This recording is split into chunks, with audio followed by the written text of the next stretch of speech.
Voici 3 choses essentielles en vidéo. Bon, en vrai, c'est juste pour le titre et que maintenant que vous êtes accrochés, on va pouvoir avancer un petit peu et parler de choses sérieuses.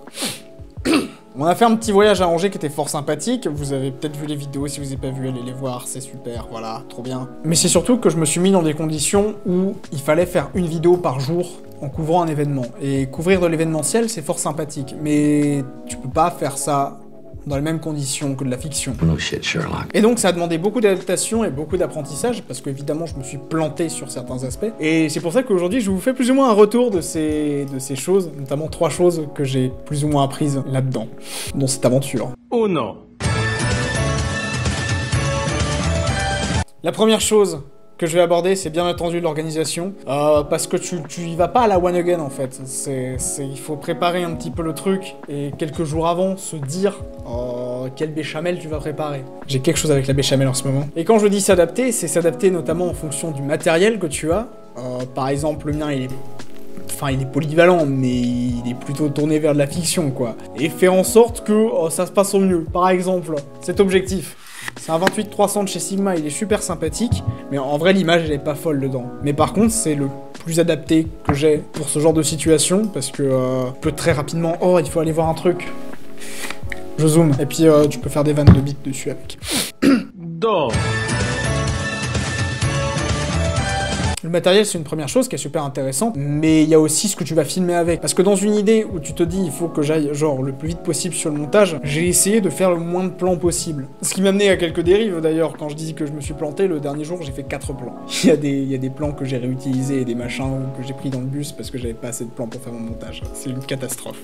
Mais tel est le concept. Et il y a plein de questions que tu ne soupçonnes même pas et où t'es là, tu te dis « Eh mais c'est bon, je suis prêt. » Non, t'es pas prêt. Est-ce que t'as pensé à l'audio? Est-ce que t'as pensé que ton micro, il enregistrait que sur un seul canal? Non. Et bah là, monsieur, je vais y venir. De quoi je parle? Le setup que j'avais, il était pas évident. J'ai trouvé un miracle, un moyen de lier mon micro enregistreur à ma caméra. Le trick, c'est de sortir ici par la prise casque et d'entrer dans la prise micro de la caméra avec un câble jack. Sur une question professionnelle, c'est non.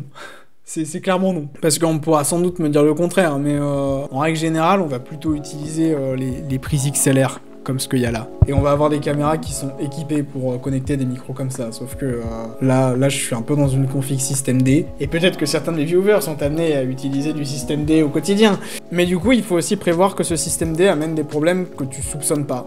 Notamment d'avoir le son qui arrive que dans une seule oreille. Et j'ai dû apprendre plus ou moins à mixer avec des petits tips à droite à gauche sur le tas. Quand tu regardes les premières vidéos, t'as des sacrés problèmes de son. Les 2 dernières, ça va un peu mieux. Mais bon, les problèmes s'équilibrent parce que du coup, sur les dernières, comme j'étais claqué et que j'avais pas beaucoup de plans, bah il y a moins de contenu. Mais tu vois, c'est un truc, c'est un petit équilibre à avoir entre les choses, et je pense que ça s'acquiert avec le temps. Qu'au fur et à mesure que tu deviens entre guillemets plus professionnel dans ta tête, ça devient plus facile de penser à tout. Et c'est pour ça qu'il faut rester plus ou moins indulgent envers son travail, parce que je sais pas, à mon âge on en continue d'apprendre, et sans doute dans les âges après encore, on apprend tous les jours, même sans Kipo Quiz.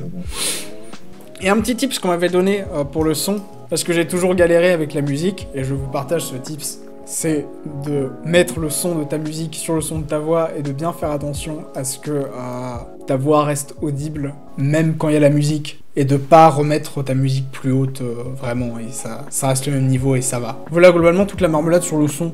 Après, si vous suivez la chaîne, il y a peut-être, je dis ça, il y a peut-être moyen qu'on invite quelqu'un qui est un peu plus calé là-dedans pour faire un peu une masterclass.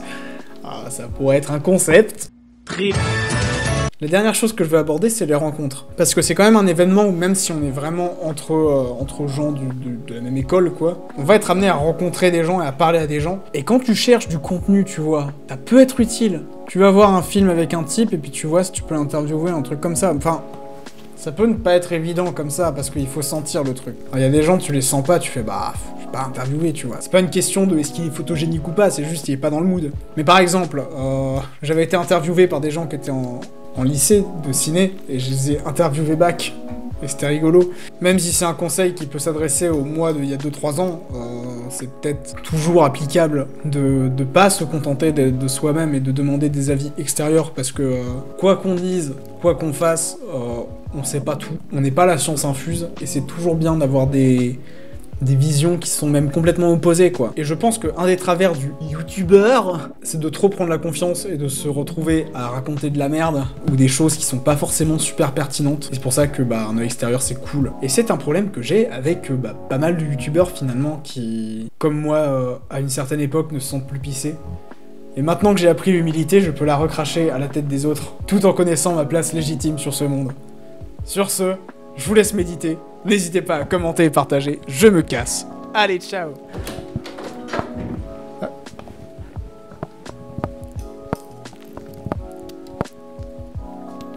J'ai 2 portes, je peux revenir par l'autre côté, c'est fou.